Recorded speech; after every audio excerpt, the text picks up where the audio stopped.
So hello guys, for this video I'm gonna be introducing you to VSCode. And without further ado, let's get into it. Let's start by opening VSCode.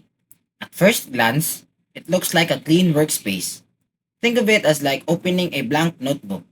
It's ready for whatever you want to put in. On the left side, this panel works like a mini file explorer. You can open folders and see all the files in one place. It's like keeping all your documents neatly stacked in one binder.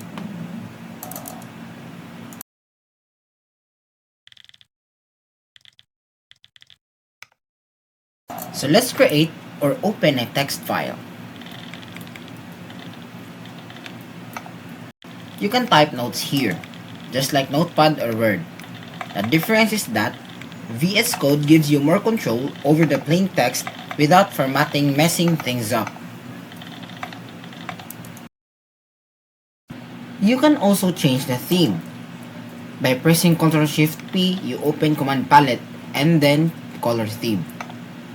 Notice how you can switch between light and dark themes instantly. A lot of people like this because it is easy on the eyes. And this time, extensions. This is like an app store for VS Code.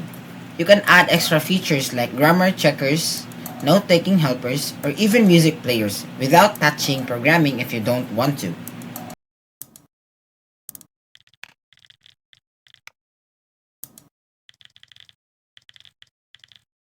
Now, here's why programmers love it. See the colors? VS Code highlights keywords automatically, so it's easier to read. And if you type something wrong, it can warn you right away. This is like spell check, but for code. So in short, VS Code is basically a notepad on steroids.